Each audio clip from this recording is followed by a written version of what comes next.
राजवीर ये सोच ही रहा था कि क्या अवंतिका के मम्मी पापा उसके सवालों के जवाब दे सकेंगे कि तभी उसे अवंतिका के बाबा की आवाज सुनाई दी। क्या हुआ बेटा, तुम कुछ पूछने वाले थे? पूछ तो लूं, लेकिन कहीं आप किसी से इसके बारे में जिक्र तो नहीं करेंगे ना? अरे नहीं बेटा, भला हम क्यों किसी से जिक्र करेंगे, तुम चिंता मत करो। क्या आप लोग सहारनपुर गांव के बारे में जानते हैं? राजवीर ने गौर से उनके चेहरे देखते हुए सवाल किया, जिस पर जीवन राम जी और वसुधा एक दूसरे को चौंकते हुए देखने लगे। हाँ जानते हैं, यही जंगल के उस पार वाला गांव ही तो है। ओह, राजवीर को तुरंत अपने सपने की याद आ गई जिसमें वो जंगल पार करके सहारनपुर गया था। अच्छा आंटी, ये शिवा कौन था? आप उसके बारे में मुझे कुछ बताएंगी? राजवीर ने पूछा तो वो दोनों चौंक गए। उन्होंने हैरानी से एक दूसरे की तरफ देखा क्योंकि उन्हें समझ नहीं आ रहा था कि राजवीर शिवा के बारे में क्यों पूछ रहा है। वहीं अवंतिका और शशि भी शिवा का नाम सुनकर राजवीर की तरफ देख रही थी। उन्होंने भी ऐसे किसी इंसान के बारे में अब तक कुछ नहीं सुना था। अब वो भी ये सोच रही थी कि राजवीर कौन से शिवा की बात कर रहा है और वो क्या जानना चाहता है। बेटा, तुम शिवा के बारे में क्यों जानना चाहते हो? अंकल, मैंने दबी जुबान में शिवा के बारे में यहाँ काफी बातें सुनी हैं, इसलिए मुझे उसके बारे में जानना है। मुझे ठाकुर फैमिली को लेकर कुछ डाउट हो रहे हैं। आई मीन, पास्ट में शायद कुछ बड़े इंसिडेंट हुए हैं जिनके बारे में ये लोग मुझे बताना नहीं चाहते हैं। मेरा मतलब, मैं एक रोज सहारनपुर जा रहा था तो इन्होंने मुझे आगे जाने से रोक लिया, बस इसलिए। आप प्लीज बताइए ना शिवा के बारे में। पर बेटा, क्या ये सही रहेगा? मतलब कहीं इससे तुम्हारे और आरोही के रिश्ते में कोई परेशानी आई तो ठाकुर साहब को ठीक नहीं लगेगा। हाँ बेटा, और वैसे भी शिवा तो अभी जिंदा ही नहीं है। उसके मौत को तो बरसों बीत चुके हैं। मेरी मानो तो छोड़ो ये सारी बातें और अपनी आने वाली जिंदगी पर ध्यान दो बेटा। उन दोनों ने राजवीर की बात को टालने की कोशिश की। आखिर वो भी जानते थे कि अगर सूरजभान सिंह को पता चला तो उनके ऊपर भी मुसीबत आ सकती है, इसलिए वो लोग इस बारे में कोई बात नहीं करना चाहते थे।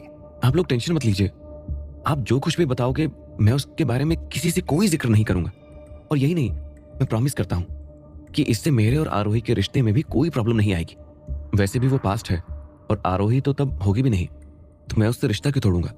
मैं बस अपने मन में कोई सवाल नहीं रखना चाहता जिससे बाद में कोई प्रॉब्लम आए। पर फिर भी बेटा।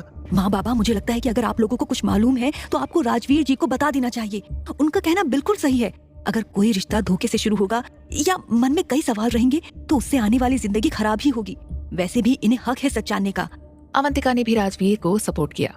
वो इतनी देर से उन लोगों की बातें सुन रही थी और उसे यकीन हो गया था कि जरूर कोई बड़ी बात ही होगी। साथ ही वो ये सच भी जानती थी कि अगर राजवीर के मन में कोई बुराई होती तो वो अवंतिका और शशि के सामने इस बारे में बात नहीं करता। मतलब वो सच में बस जानना ही चाहता था। यही वजह थी कि उसने भी अपनी माँ बाबा को सच बताने के लिए कहा। उसकी बात पर वसुधा और जीवन सोच में पड़ गए। उन्होंने एक दूसरे की तरफ इशारा किया। बेटा, आरोही से तुम्हें शिवा के बारे में क्या पता चला है? यही कि वो सहारनपुर में रहता था और उसके पिता जमींदार करतार सिंह जी हैं। हाँ बेटा, वो करतार सिंह का ही बेटा था। ये बात तब की है जब मैं करीब 22 साल का था। तब शिवा बिल्कुल तुम्हारी ही उम्र का था और ठाकुर सूरजभान सिंह उससे 5-6 साल बड़े थे। वो एक बहुत अच्छा पहलवान था। मतलब उस जैसा पहलवान आसपास के गांवों में नहीं था। हाँ बेटा, मुझे भी याद है। दरअसल उस वक्त शादियाँ जल्द ही हो जाती थी। मेरी और अवंतिका के बाबा की शादी को भी 1.5-2 साल ही हुए थे। अच्छा। राजवीर ध्यान से उनकी बात सुन रहा था। वहीं अब शशि और अवंतिका को भी इसमें दिलचस्पी होने लगी थी। तुम्हें पता है, शिवा पहला इंसान था जिसने तुम्हारे होने वाले ससुर ठाकुर सूरजभान सिंह का गुरूर तोड़ा था। अच्छा। हाँ, जितना अच्छा वो कुश्ती में था उतना ही दिखने में भी था। उस वक्त उसके क्या हमारे गांव की लड़कियां भी उस पर मरती थी। सच में माँ, इतना क्रेज था उनका। और नहीं तो क्या, उसके वक्त में जब कुश्ती का मुकाबला हुआ था तो कुंवर सूरजभान सिंह का उत्साह बढ़ाने के लिए उसके पिता ने गांव की औरतों, बच्चों और लड़कियों को उसका नाम लेने के लिए कहा था। लेकिन जब सबने शिवा के दांव पेचों को देखा तो ठाकुर सूरजभान सिंह को भूल गए और सब शिवा शिवा चिल्लाने लगे। हम लोग ये बात भूल ही गए थे कि वो हमारे विरोधी गांव का पहलवान है। तो फिर शिवा की अचानक से मौत कैसे हो गई? क्यों यहाँ कोई उसके बारे में बात भी नहीं करना चाहता? राजवीर ने पूछा तो वहाँ एकदम से चुप्पी छा गई। ऐसा लग रहा था जैसे उसके आगे की कहानी बताना उनके लिए भी आसान नहीं था। बेटा, वो कहते हैं ना कि सांप को कभी घायल करके नहीं छोड़ना चाहिए। अगर उसको चोट दो तो फिर पूरी तरह से उसका फन कुचल कर उसे मार ही देना चाहिए। कुछ ऐसी ही गलती शिवा से भी हो गई थी।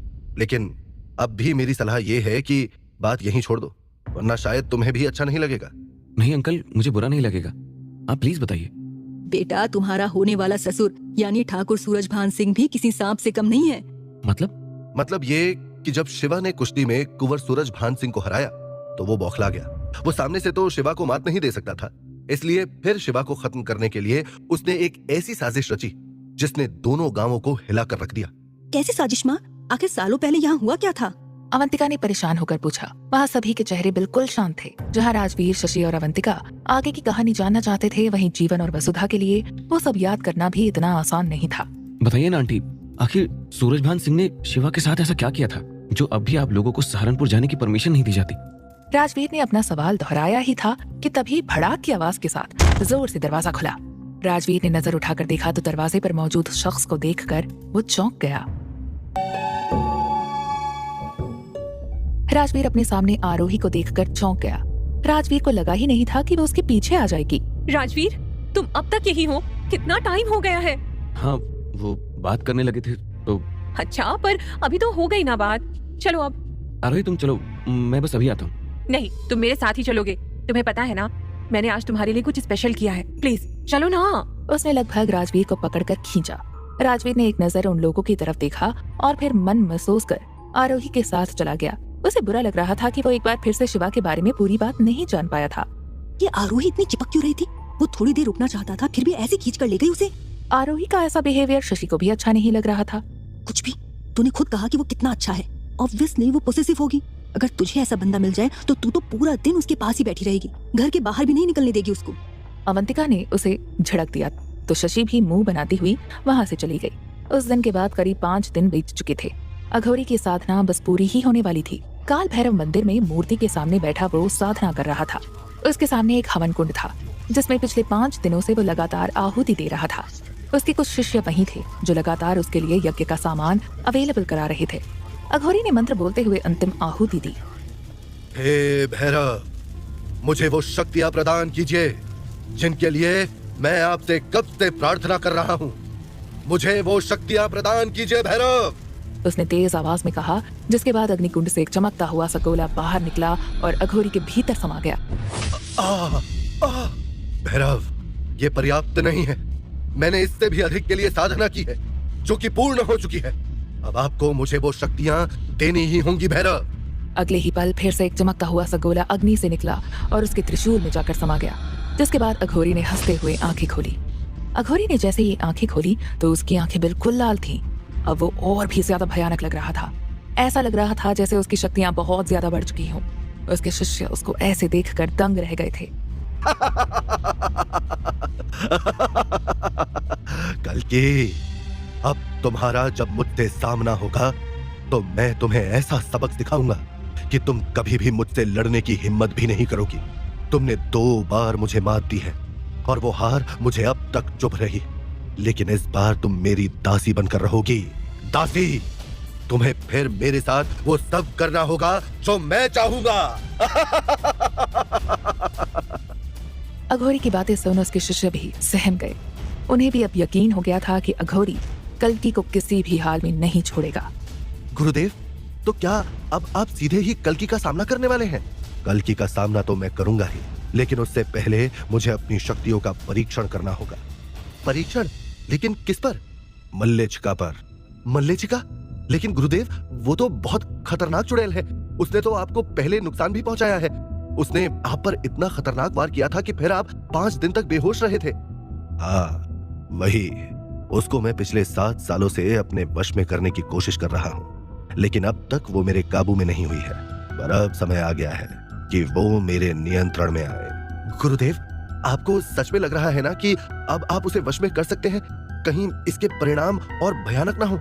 आप किसी और पर भी परीक्षण कर सकते हैं। अब चाहे कुछ भी हो, लेकिन मैं इन शक्तियों का परीक्षण उसी पर करूंगा, और अगर वो मेरे काबू में आ गई तो फिर वो कल्कि से लड़ने में भी मेरी मदद करेगी। उसने कहते हुए अपना त्रिशूल उठाया और फिर बिना किसी से कुछ सुने शमशान की तरफ चला गया। वहीं कुसुमनाथ और उसके बाकी शिष्य उसे जाता देख रहे थे। उन्हें अघोरी की चिंता थी, लेकिन वो ये भी जानते थे कि वो अब किसी की नहीं सुनेगा। इधर जहां अघोरी शमशान की तरफ चला गया था, वहीं दूसरी तरफ राजवीर अपने बिस्तर पर लेटा हुआ था। उसे नींद नहीं आ रही थी। उसे वो सब याद आ रहा था जो आज अवंतिका के मम्मी पापा ने उसे बताया था। अवंतिका के मम्मी पापा ने मुझे बताया था कि ठाकुर सूरजभान सिंह यानी आरोही के पापा एक सांप के जैसे हैं। मतलब वो बहुत बुरे हैं और उन्होंने शिवा के साथ साजिश की थी। लेकिन वो क्या साजिश थी? कहीं गांव वालों पर जो ये कल्कि नाम की मुसीबत मंडरा रही है, उसकी वजह आरोही के पापा तो नहीं? राजवीर के दिमाग में सवाल का तूफान उमड़ चुका था, लेकिन उसे कोई जवाब नहीं मिल रहा था। यही सब सोचते हुए उसकी कब आंख लग गई उसे पता भी नहीं चला। इधर जैसे जैसे रात गहराती जा रही थी वैसे वैसे शमशान के आसपास का एरिया अघोरी के मंत्रों की आवाज से गूंज रहा था। वो रेत पर बैठा हुआ था। उसके सामने एक खोपड़ी और एक लंबी हड्डी रखी हुई थी। उस खोपड़ी के ऊपर खून जैसा कुछ लगा हुआ था। चारों तरफ मनहूसियत फैली हुई थी। अघोरी धीमी आवाज में कुछ बुदबुदा रहा था। अचानक उसने आंखें खोली। मल्लेशिका तुम कहाँ हो? मेरे सामने आओ मल्लेशिका। वो चिल्लाया लेकिन कहीं कोई हरकत नहीं हुई। ये देखकर अघोरी ने फिर से उसको पुकारा। मल्लेशिका, मैं तुम्हारा आह्वान करता हूँ, मेरे सामने आओ। तुम्हें क्या लगता है कि मैं अब भी पहले जितना ही दुर्बल हूँ, इसलिए तुम नहीं आ रही? उसने एक नजर अपने आसपास देखा। वो अच्छे से जानता था कि मल्लेशिका उसकी आवाज सुन रही है। मल्लेशिका, मैं अच्छे से जानता हूँ तुम मुझे सुन पा रही हो। अब चुपचाप आओ। तुम्हें शायद पता नहीं, अब मैं बहुत शक्तिशाली हो चुका हूँ। अब मैं तुम्हारी हर इच्छा भी पूरी कर सकता हूँ। आओ मल्लेशिका, शिवानंद तुम्हें पुकार रहा है। उसके इस बार बोलने पर भी वहाँ कोई हरकत नहीं हुई। ये देखकर अघोरी को बड़ा अजीब लगा, लेकिन उसने उसे बुलाना बंद नहीं किया।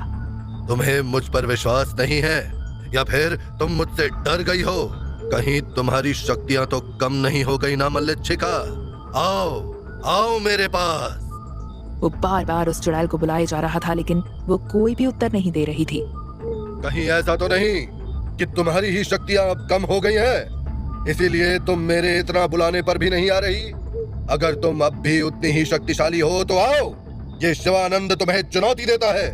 आओ और आकर मेरे साथ संभोग करो, और अगर तुम ऐसा नहीं कर पाई तो फिर मैं तुम्हें भोगूंगा और तुम अपनी सभी शक्तियों के साथ मेरी गुलाम बनकर रहोगी। मेरी चुनौती स्वीकार करो मल्लेशिका, आओ।